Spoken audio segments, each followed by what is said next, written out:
Family ಅಂದರೆ ತುಂಬ ಮುಖ್ಯ. ಫ್ಯಾಮಿಲಿ ಸಂತೋಷನೇ ಸಂತೋಷ. ನಮ್ಮ ಅಮ್ಮಂಗೆ ನಾವು 3 ಜನ ಹೆಣ್ಮಕ್ಳು. ಸೊ ಅವ್ರಿಗೆ ನಾವು ಶ್ರೀಮಂತರ ಮನೆಗೆ ಸೊಸೆಯಾಗಿ ಹೋಗ್ಬೇಕು ಅನ್ನೋದು ಆಸೆ. ಆದರೆ ನನಗೆ ಅವ್ನ ಗುಣ ಚೆನ್ನಾಗಿರ್ಬೇಕು, ಅವ್ನ ಮನಸ್ಸು ಚೆನ್ನಾಗಿರ್ಬೇಕು, ದುಡ್ಡೇ ಎಲ್ಲ ಅಲ್ಲ ಅಂತ ನನ್ನ ಅನಿಸಿಕೆ. ಸೊ ಅಮ್ಮಂಗೆ ಕನ್ವಿನ್ಸ್ ಮಾಡೋಕ್ಕೆ ತುಂಬ ಪ್ರಯತ್ನ ಪಡ್ತಾ ಇದ್ದೀನಿ. ಸೊ ಅದೇನಾಗುತ್ತೆ ಅಂತ ನೀವು ಸೀರಿಯಲ್ ಮೂಲಕನೇ ನೋಡಬೇಕು. ಸೊ ಇದು ನನ್ನ ಪರಿಚಯ. ಹೇಳಿ ನಿಮ್ಮ ಪಾತ್ರದ ವಿಶೇಷತೆ ಬಗ್ಗೆ. ಎಲ್ರಿಗೂ ನಮಸ್ಕಾರ. ನನ್ನ ಹೆಸರು ಶರತ್ ಅಂತ. ಗೌರಿ ಕಲ್ಯಾಣದಲ್ಲಿ ನಾನು ವಿವೇಕ್ ಚಕ್ರವರ್ತಿ ಅಂತ ಕ್ಯಾರೆಕ್ಟರ್ ಮಾಡ್ತಾ ಇದ್ದೀನಿ. ನನ್ನ ಕ್ಯಾರೆಕ್ಟರ್ ಬಂದು ತಾತ ಒಂದು ಸಾಮ್ರಾಜ್ಯ ಕಟ್ಟಿದ್ದಾರೆ. ಅದನ್ನ ಅವರೊಂದಷ್ಟು ತುಂಬಾ ದೊಡ್ಡದಾಗಿ ನಡೆಸ್ಕೊಂಡು ಹೋಗ್ತಾ ಇದ್ದಾರೆ.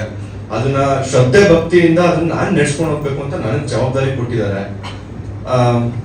ಅಪ್ಪನೂ ಅಷ್ಟೇ ನನ್ನ ಮೇಲೆ ತುಂಬಾ ನಂಬಿಕೆ ಇಟ್ಕೊಂಡಿದ್ದಾರೆ. ಅಮ್ಮ ಅಂತೂ ನೆಕ್ಸ್ಟ್ ಲೆವೆಲ್ ನಂಬಿಕೆ ಇಟ್ಕೊಂಡಿದ್ದಾರೆ. ಅಂಡ್ ಅವ್ರು ಮದ್ವೆ ಮಾಡಕ್ಕೆ ಟ್ರೈ ಮಾಡ್ತಾ ಇದ್ದಾರೆ. ಬಟ್ ನನಗೆ ಇಷ್ಟ ಇಲ್ಲ, ಅಂದ್ರೆ ಈಗಲೇ ಆ ಜವಾಬ್ದಾರಿ ತಗೊಳಕ್ ಇಷ್ಟ ಇಲ್ಲ.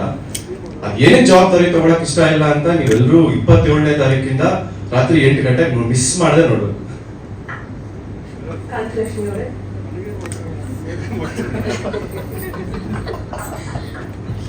ಎಲ್ರಿಗೂ ನಮಸ್ಕಾರ. ನನ್ನ ಹೆಸರು ದಿವ್ಯಾ ಅಂತ. ಗೌರಿ ಕಲ್ಯಾಣ ಧಾರಾವಾಹಿಯಲ್ಲಿ ನಾನು ಕಾಂತಲಕ್ಷ್ಮಿ ಅನ್ನೋ ಪಾತ್ರ ಮಾಡ್ತಾ ಇದ್ದೀನಿ. ಮೊದಲನೇದಾಗಿ ನನ್ನ ಪ್ರೊಡಕ್ಷನ್ ಹೌಸ್ ಅವ್ರಿಗೆ ಮತ್ತೆ ಚಾನಲ್ ಅವ್ರಿಗೆ ನಾನು ಎಷ್ಟು ಥ್ಯಾಂಕ್ಸ್ ಹೇಳಿದ್ರು ಸಾಲದು. ನಾನು ಯಾವಾಗಲೂ ಚಿರಋಣಿ ಆಗಿರ್ತೀನಿ. ಯಾಕಂದ್ರೆ ಕಾಂತಲಕ್ಷ್ಮಿ ಅನ್ನೋ ಪಾತ್ರ ಈ ಹಿಂದೆ ನನ್ನ ಕೆರಿಯರಲ್ಲಿ ನಾನು ಮಾಡದೇ ಇರುವಂತ ಪಾತ್ರ, ತುಂಬಾ ವಿಭಿನ್ನವಾದ ಪಾತ್ರ ಅಂಡ್ ತುಂಬಾ ವೇರಿಯೇಷನ್ಸ್ ಇರುವಂತ ಪಾತ್ರ. ಸೊ ನನ್ನ ಮೇಲೆ ನಂಬಿಕೆ ಇಟ್ಟು ಈ ಪಾತ್ರನ ನನಗೆ ಕೊಟ್ಟಿದ್ದಕ್ಕೆ ನಾನು ತುಂಬಾ ಥ್ಯಾಂಕ್ಸ್ ಹೇಳ್ತೀನಿ. ಅಂಡ್ ನೀವು ಪ್ರೋಮೋ ನೋಡಿದ್ರಿ. ನನಗೆ 3 ಜನ ಹೆಣ್ಮಕ್ಳು. 3 ಜನ ಹೆಣ್ಮಕ್ಳು ಒಂದು ಶ್ರೀಮಂತರ ಮನೆಗೆ ಸೊಸೆ ಕಳಿಸ್ಬೇಕು ಅನ್ನೋದೇ ನನ್ನ ಪಾತ್ರದ ಉದ್ದೇಶ. ಆ ನಿಟ್ಟಿನಲ್ಲೇ ಈ ಪಾತ್ರ ಪ್ರಯಾಣ ಮಾಡ್ತಾ ಇರತ್ತೆ. ಅಫ್ಕೋರ್ಸ್ ನನ್ನ ಗಂಡ ಇದಕ್ಕೆ ಅಬ್ಜೆಕ್ಟ್ ಮಾಡ್ತಾರೆ. ನನ್ನ 2ನೇ ಮಗಳು ಮತ್ತೆ ನನ್ನ ಕೊನೆ ಮಗಳು ಇಷ್ಟ ಪಡೋದಿಲ್ಲ. ಬಟ್ ಅವ್ರು ಇಷ್ಟ ಇದ್ದಿದ್ರು ನನ್ನ ಹಠನ ನಾನು ಮುಂದುವರಿಸ್ಕೊಂಡು ಹೇಗೆ ನಾನು ಅದರಲ್ಲಿ ಜಯ ಗಳಿಸ್ತೀನಿ ಅನ್ನೋದೇ ನನ್ನ ಪಾತ್ರದ ಸಾರಾಂಶ.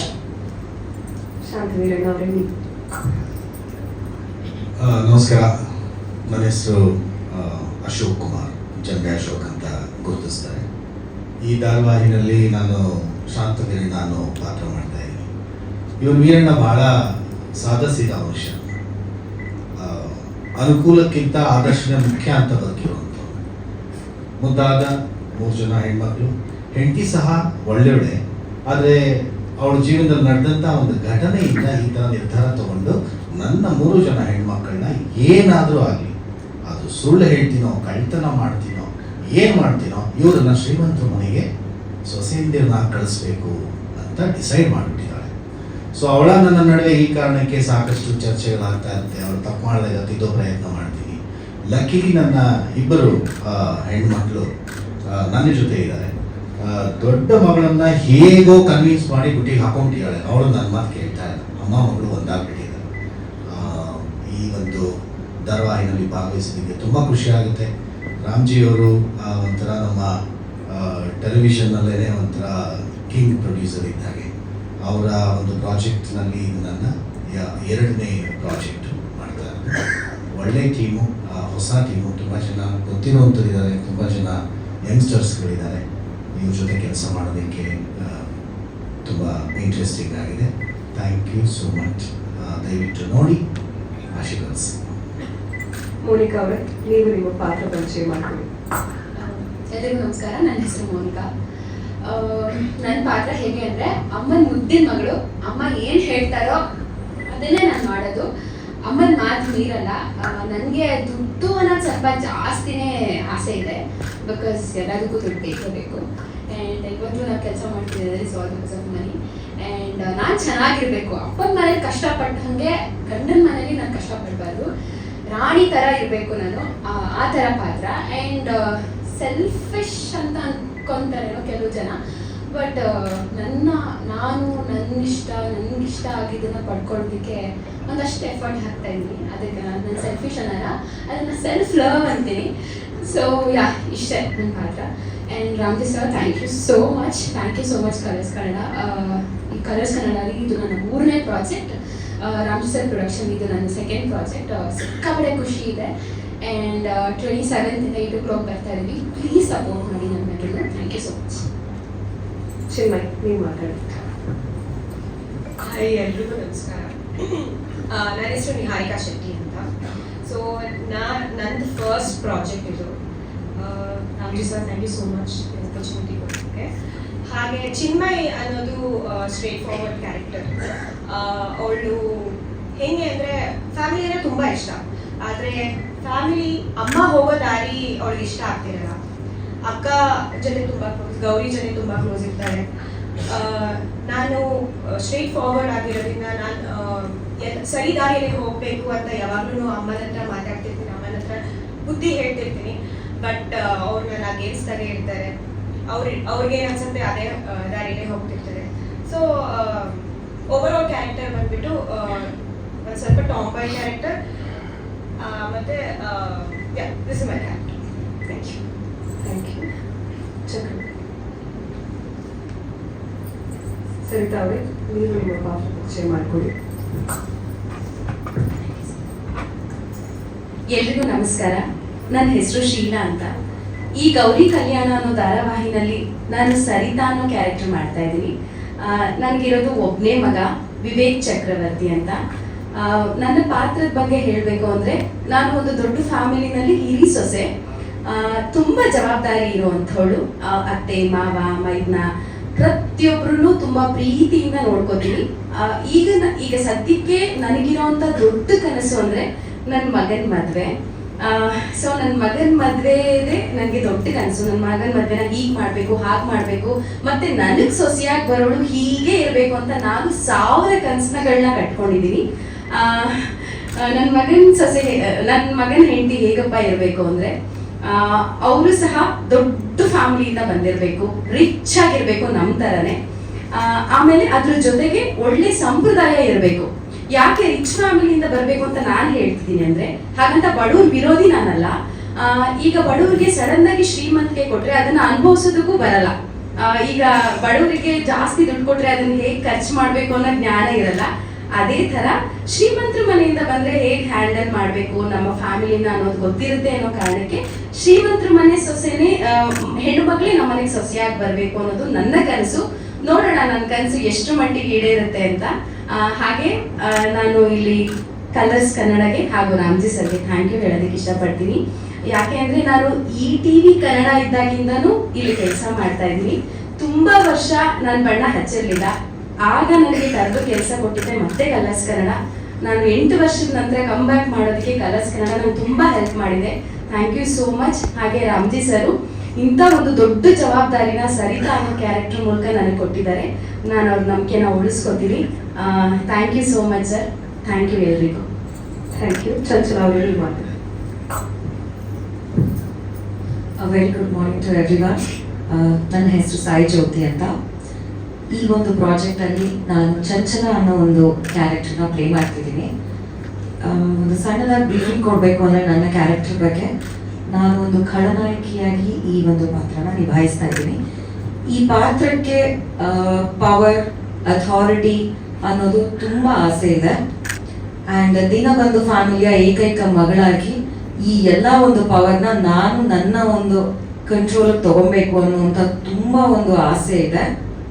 ಆ್ಯಂಡ್ ಪ್ಲಸ್ ನನ್ನ ಮಗನಾದ ಅನಿಕೇತ್ನ ವಿವೇಕ್ ಜಾಗದಲ್ಲಿ ಕೂರಿಸ್ಬೇಕು ಅಂತ ಅನ್ನೋದು ಒಂದು ಏಕೈಕ ಗೋಲ್ ಆಗಿದೆ. And so this character is basically a negative character that I am playing. And ಒಂದು ತಾಯಿಯಾಗಿ ಮಗ ಈ ಒಂದು ನಂಬರ್ 1 ಸ್ಥಾನಕ್ಕೆ ಬರಬೇಕು ಅಂತ ಅನ್ನೋದು ತಪ್ಪಲ್ಲ ಅನ್ನೋದು ನನ್ನ ಅನಿಸಿಕೆ. And going with that instincts. And thank you all who have come here. Thank you. Chakravarthy ಅವರು ನಿಮ್ಮ ಪಾತ್ರದ ಬಗ್ಗೆ ಕೇಳಬೇಕು ಅಂತ.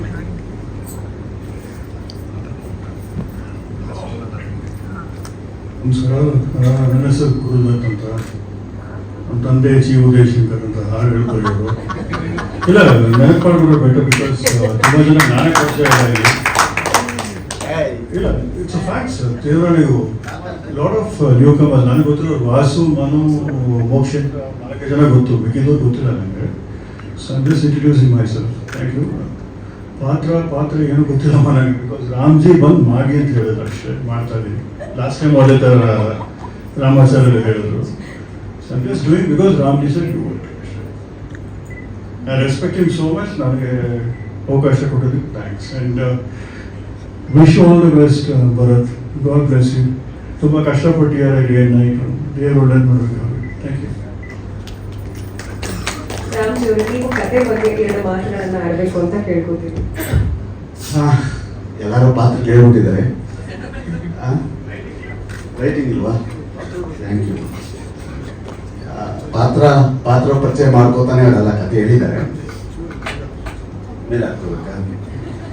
ಮೋಕ್ಷದ ಕಾಟ ತಡ್ಕೊಳಕ್ಕಾಗಲ್ಲ.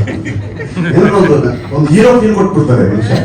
ಒಂದು ಸ್ವಲ್ಪ ಆ ಕಡೆ ಆಂಗಲ್, ಸ್ವಲ್ಪ ಈ ಕಡೆ ಲುಕ್ಕು, ಸ್ವಲ್ಪ ಕ್ಯಾಪ್ ಮೇಲೆ ಅಂದ್ರೆ ನಮ್ಗೇನೋ ಒಂಥರ ಬಿಲ್ಡಪ್ ಅದು ಮಜಾ ಆಗುತ್ತೆ. ಥ್ಯಾಂಕ್ ಯು ಮೋಕ್ಷ. ಓ ಹಂಗೆ.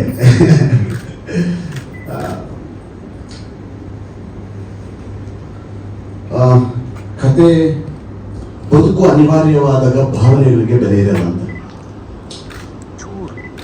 ಬದುಕು ಅನಿವಾರ್ಯವಾದಾಗ ಭಾವನೆಗಳಿಗೆ ಬೆಲೆ ಇರಲ್ಲ, ಭಾವನೆಗಳು ಸತ್ತೋಗ್ತವೆ ಅಂತ. ಪ್ರತಿಯೊಬ್ಬರ ಬದುಕಲ್ಲೂ ಮೌಲ್ಯಗಳ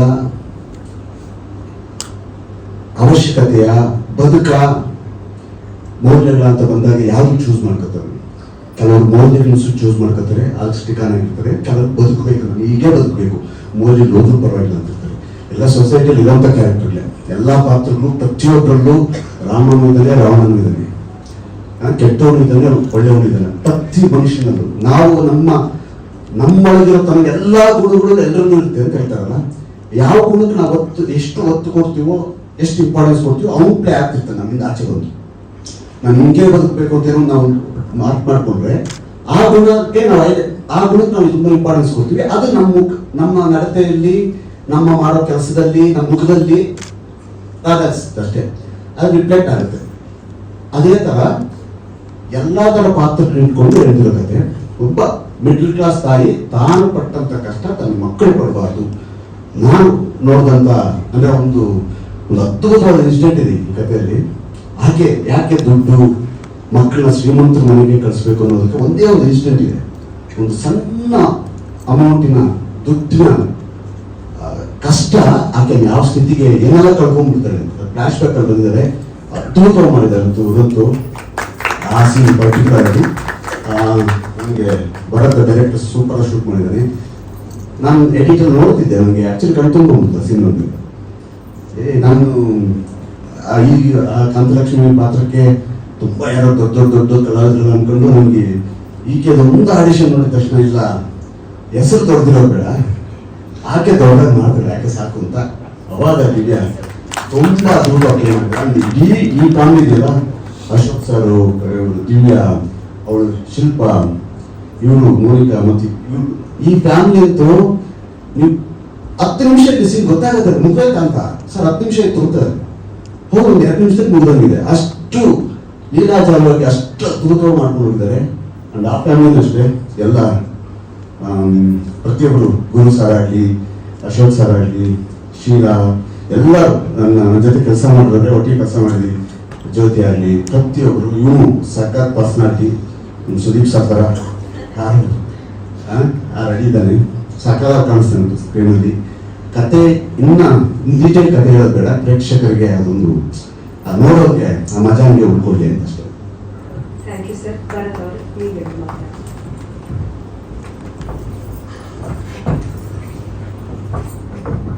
ನಮಸ್ತೆ, ನನ್ನ ಹೆಸರು ಭರತ್ ಅಂತ. ರಾಮ್ಜಿ ಸರ್ ಇಂಥ ಒಂದು ಒಳ್ಳೆ ಪ್ರಾಜೆಕ್ಟ್ ಕೊಟ್ಟಿದ್ದಕ್ಕೆ ತುಂಬ ಥ್ಯಾಂಕ್ಸ್. ಮತ್ತು ಕಲರ್ಸ್ ಕನ್ನಡಕ್ಕೂ ತುಂಬ thanks. Puneeth sir, Radhika madam, ಇಂಥ ಒಳ್ಳೆ ಪ್ರಾಜೆಕ್ಟ್ ಮಾಡೋದಕ್ಕೆ ಒಂದು ಅವಕಾಶ ಸಿಕ್ಕಿದ್ದು ನನಗೆ ತುಂಬ ಖುಷಿ. Thank you sir. ನನ್ನೊಂದು ಪ್ರಶ್ನೆ ಇದೆ ಕಾಂತಲಕ್ಷ್ಮಿ ಅವರಿಗೆ. ಆಗ್ಲೇ ಶಾಂತಿ ವೀರಣ್ಣ ಅವರು ಹೇಳಿದ್ರು, ಎಷ್ಟೇ ಸುಳ್ಳು ಹೇಳಿ ಏನಾದ್ರೂ ಮಾಡಿ 3 ಜನನ ಒಳ್ಳೆ ಮನೆತನಕ್ಕೆ ಸೇರಿಸ್ಬೇಕು ಅಂತ. ಆದ್ರೆ ಮುಂದೆ ಮದುವೆ ಆದ್ಮೇಲೆ ಸುಳ್ಳೇನಾದ್ರೂ ಗೊತ್ತಾದ್ರೆ ಅವಾಗ ಅವ್ರು 3 ಜನನ ಚೆನ್ನಾಗಿ ನೋಡ್ಕೋತಾರೆ ಅಂತ ಅನ್ಸುತ್ತಾ ನಿಮ್ಗೆ? ಸುಳ್ಳನ್ನ ನಾವು ಜಾಸ್ತಿ ದಿನ ಮುಚ್ಚಿಡಕ್ಕಾಗಲ್ಲ. ಸೊ ಒಂದಲ್ಲ ಒಂದ್ ದಿವಸ ಅದು ಗೊತ್ತಾಗತ್ತೆ. ಈಗ ಈ ಸುಳ್ಳು ಮುಚ್ಚಿಡಕ್ಕೆ ಇನ್ನೊಂದು ಸುಳ್ಳು ಆ ಥರ ಮ್ಯಾನೇಜ್ ಮಾಡ್ತಾ ಹೋದಾಗ ಅಲ್ಟಿಮೇಟ್ ಆಗಿ ನಾವು ಯಾವ ಕಾರಣಕ್ಕೆ ಸುಳ್ಳು ಹೇಳಿದೀವಿ ಅನ್ನೋದು ಬೆಳಕಿಗೆ ಬಂದೇ ಬರುತ್ತೆ. ಆಗ ಒಂದು ರಿಯಾಲಿಟಿ ಆಫ್ ಲೈಫ್ ಗೊತ್ತಾಗತ್ತೆ. ಆಗ ಒಂದು ರಿಯಾಲಿಟಿ ಚೆಕ್ ನನಗೂ ಆಗತ್ತೆ, ಮಕ್ಳಿಗೂ ಆಗತ್ತೆ. ಬಟ್ ನನ್ನ ಪ್ರಕಾರ ಏನಂದ್ರೆ ನನ್ನ ಮಕ್ಕಳೆಲ್ಲ ತುಂಬಾ ಒಳ್ಳೆಯವರು. ಸೊ ಒಳ್ಳೆತನಕ್ಕೆ ಅಲ್ಟಿಮೇಟ್ಲಿ ವಿನ್ ಇರತ್ತೆ, ಬಟ್ ಆ ಗೆಲುವು ನಿಧಾನವಾಗಿ ಬಂದ್ರೂ ಶಾಶ್ವತವಾಗಿ ಉಳಿಯತ್ತೆ. ಇದನ್ನ ನಾನು ತುಂಬಾ ನಂಬ್ತೀನಿ. ಸೊ ಅದೇ ನಂಬಿಕೆಯಲ್ಲಿ ಇವಾಗ ಸುಳ್ಳು ಹೇಳ್ತಾ ಇದ್ದೀನಿ. ಗೌರಿ ಅವರೇ, ನಿಮ್ಗೆ ಯಾವತ್ತಾದ್ರೂ ಅನ್ಸಿದ್ಯಾ ಅಮ್ಮ ಯಾಕೆ ಇಷ್ಟು ಸುಳ್ಳು ಹೇಳ್ತಾರೆ, ನಿಜಾನೇ ಹೇಳಿ ಒಳ್ಳೆ ಶ್ರೀಮಂತ ಮನೆತನಕ್ಕೆ ಮದುವೆ ಮಾಡ್ಕೊಡ್ಬೋದಲ್ವಾ ಅಂತ ಯಾವತ್ತಾದ್ರೂ ಅನ್ಸಿದ್ಯಾ? ನನಗೆ ಅಮ್ಮ ಸುಳ್ಳು ಹೇಳೋದು ಇಷ್ಟ ಇರಲ್ಲ. ಸೊ ಅಮ್ಮಂಗೆ ಸುಳ್ಳು ಹೇಳ್ಬೇಡ ಅಂತ ಹೇಳಕ್ಕೂ ಆಗಲ್ಲ, ಯಾಕಂದ್ರೆ ಅವ್ರದ್ದು ಅವ್ರ ಕಾರಣ ಇರುತ್ತೆ, ನಾವು ಚೆನ್ನಾಗಿರ್ಬೇಕು ಅಂತ ಅವ್ರ ಆಸೆ. ಸೊ ನಾನು ಪ್ರಯತ್ನ ಪಡ್ತಾ ಇದ್ದೀನಿ, ಹೇಗಾದ್ರೂ ಮಾಡಿ ನನ್ನ ದಾರಿ ಕರ್ಕೊಂಡು ಬರೋಣ, ಮನ್ಸು ಒಳ್ಳೇದು, ಗುಣ ಮುಖ್ಯ, ದುಡ್ಡೇ ಎಲ್ಲ ಅಲ್ಲ ಅಂತ ಹೇಳೋ ಪ್ರಯತ್ನ ಪಡ್ತಾ ಇದ್ದೀನಿ. ಸೊ ಏನಾಗುತ್ತೆ ಅಂತ ನೋಡ್ಬೇಕು. ಈಗ ಮಾಧ್ಯಮ ಮಿತ್ರರು ನಿಮ್ಮ ಪ್ರಶ್ನೆಗಳನ್ನ ಕೇಳಬಹುದು ನಮ್ಮ ತಂಡಕ್ಕೆ.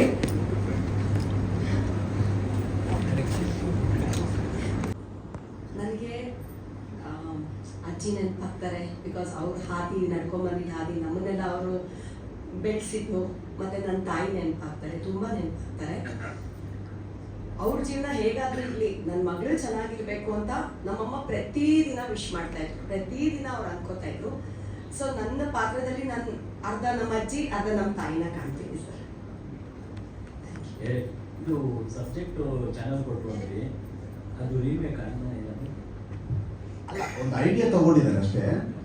ಒಂದು ಐಡಿಯಾ ಯಾವುದೋ ಭಾಷೆದು ಒಂದು ಐಡಿಯಾ ತಗೊಂಡಿದ್ದಾರೆ. ಐಡಿಯಾನ ಅದ್ಭುತವಾಗಿತ್ತು. ಅಂಡ್ ನನ್ನ ಟೀಮು ಕಾಪಿ ರಾಘು ಸರು, ಅಭಿ ಮಣಿಕಂಠ ಸೇರಿ ಸ್ಕ್ರೀನ್ ಪ್ಲೇ ಬರೆದಿದ್ದಾರೆ.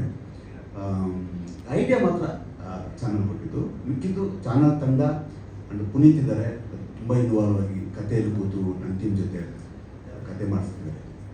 ಬಟ್ ಅವ್ರ ಕ್ಯಾರೆಕ್ಟರ್ ಏನಿದೆ ಆ ಥರ ತಾಯಿ ಸಾಮಾನ್ಯವಾಗಿ ನೋಡ್ತಿದ್ದವ್ರಿಗೆಲ್ಲ ಅದು ಇಂಪ್ಯಾಕ್ಟ್ ಆಗಿಬಿಟ್ರೆ ಬಹುತೇಕ ಇಂಥ ತಾಯಿಗಳು ಉಟ್ಕೊಂಡ್ರೆ ಏನಾಗೋದು ಅಂತ.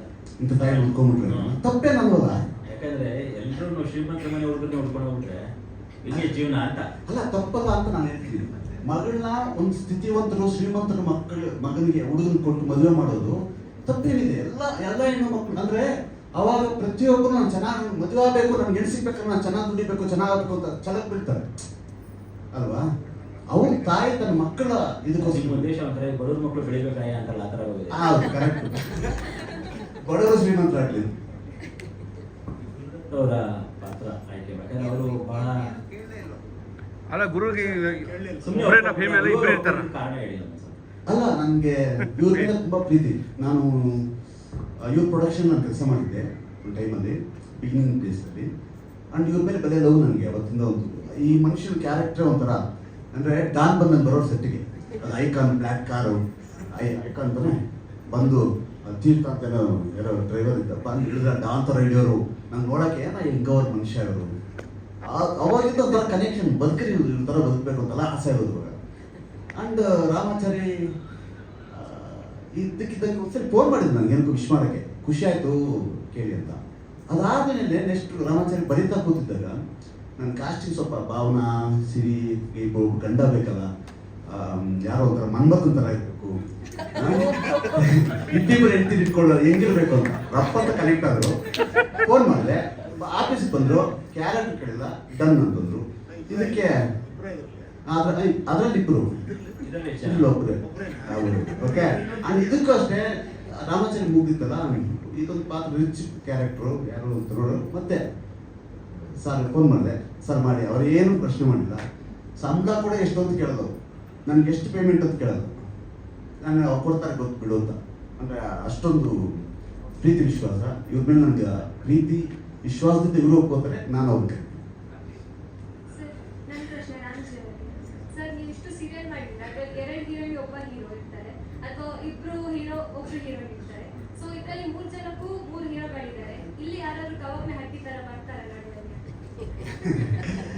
ಕತೆ ಹೋಗ್ತಾ ಹೋಗ್ತಾ ಬದುಕನ್ನು ತಿರುವು ಹೇಳಕ್ಕಾಗಲ್ಲ. ನನ್ನ ಕಥೆನೂ ಅಷ್ಟೇ, ಹೋಗ್ತಾ ಹೋಗ್ತಾ ಎಲ್ಲೋ ಟರ್ನ್ ತಗೊಳ್ಳುತ್ತೆ, ಯಾವುದೋ ಪಾತ್ರಕ್ಕೆ ಎಂಟ್ರಿ ಆಗ್ತಿರ್ತವೆ. ಅಂದ್ರೆ ರೋಚಕವಾಗಿ ಒಂದು ಕತೆ ಹೇಳಕ್ಕೆ ಏನೇನು ಬೇಕೋ ಅದು ತಾನಾಗ್ತಂತ ಪಡ್ಕೊಳ್ಳುತ್ತೆ. ಅಂದರೆ ಯಾವುದು ಬಲವಂತವಾಗಿ ಪಿಕ್ ಮಾಡೋಂಥದ್ದಲ್ಲ, ಸಹಜವಾಗಿ. ಎಷ್ಟೋ ಸಲ ಒಂದು ಅದ್ಭುತವಾದ ಕಂಟೆಂಟ್ ಬಂದಾಗ ಕೂಡ ತಲೆಗೆ ಬರೆಯೋಕೆ ಹೋಗಲ್ಲ, ಯಾಕಂದರೆ ಈ ಜರ್ನಿಗೆ ಡಿಸ್ಟರ್ಬ್ ಆಗ್ತಿದೆ ಅಂತ. ಅದಕ್ಕೆ ಪಡ್ಕೊಳ್ಳುತ್ತೆ, ಅದು ತಗೊಳುತ್ತೆ. ಇದು ಎಪಿಸೋಡ್ ಸೋಮವಾರದಿಂದ ಮಂಗಳವಾರ ಅಂತ ಹಾಕಿದ್ರೆ ಅದೊಂದು ಫಸ್ಟ್ ಟೈಮ್ ಮಂಗಳವಾರಕ್ಕೆ ಹೋಗಿದೆ. ಆಮೇಲೆ ಸೋಮವಾರ ಹೌದು, ಶುಕ್ರವಾರ ಶನಿವಾರ ಭಾನುವಾರ ಅನುಬಂಧ ಅವಾರ್ಡ್ಸ್ ಟೆಲಿಕಾಸ್ಟ್ ಆಗ್ತಿದೆ. ಶನಿವಾರ ಭಾನುವಾರ ಸೋಮವಾರ, ಮಂಗಳವಾರದಿಂದ ಅಂದರೆ ಒಂದು ಚೇಂಜ್ ಮಾಡೋಣ. ಯಾಕೆ ಸೋಮವಾರದಿಂದನೇ ಬರಬೇಕು, ಮಂಗಳವಾರದಿಂದ ಯಾಕೆ ಬರಬಾರ್ದು, ಒಂದು ಎಕ್ಸ್ಪೆರಿಮೆಂಟ್ ಮಾಡೋಣ. ಮಂಗಳ ಕಾರ್ಯ ಮಂಗಳವಾರ. ಎಸ್ ಎಕ್ಸಾಕ್ಟ್, ಎಂತ ಒಳ್ಳೆ ಮಾತಿದೆ. Sir Ramji sir hero sir question ಆಯ್ತು, ನಾನು ಇರೋ ಅಲ್ಲಮ್ಮ. ಕೊಡಿ ಅವ್ರಿಗೆ ಅಂತ. ಸರ್ ನಿಮ್ಗೆ ರಾಮ್ಜಿ ಸರ್ ಹೇಳಿದ್ರು ನೀವು ಸುದೀಪ್ ಸರ್ ತರ ಹೈಟ್ ಇದ್ದೀರಾ ಅಂತ. ಯಾರು ನಿಮಗೆ ಸೀರಿಯಲ್ ಎಲ್ಲ ಮಾಡೋಕೆ ಇನ್ಸ್ಪಿರೇಷನ್ ಅನ್ನೋದು? ನಾನು ತುಂಬಾ ಚಿಕ್ಕವನಿಂದನೂ ಇಂಡಸ್ಟ್ರಿಗೆ ಬರಬೇಕು ಅಂತ ಆಸೆ ಇತ್ತು. ಬಟ್ ಇನ್ಸ್ಪಿರೇಷನ್ ಅಂದ್ರೆ ತುಂಬಾ ಜನ ಇದ್ದಾರೆ ಇಂಡಸ್ಟ್ರಿಯಲ್ಲಿ, ಎಲ್ಲರೂ ಇನ್ಸ್ಪಿರೇಷನ್ ಆಗ್ತಾರೆ. ಸುದೀಪ್ ಸರ್ ಫಾಲೋ ಅಪ್ ಮಾಡ್ತೀರಾ ಸರ್ ನೀವು? ರಾಮ್ಜಿ ಸರ್ ತುಂಬಾ ನಿಮ್ಮನ್ನ ತುಂಬಾ ಮಾಡ್ತೀನಿ, ಅವ್ರ ಇಂಟರ್ವ್ಯೂ ಪ್ರತಿ ಒಂದು ನೋಡ್ತೀನಿ. Thank you sir.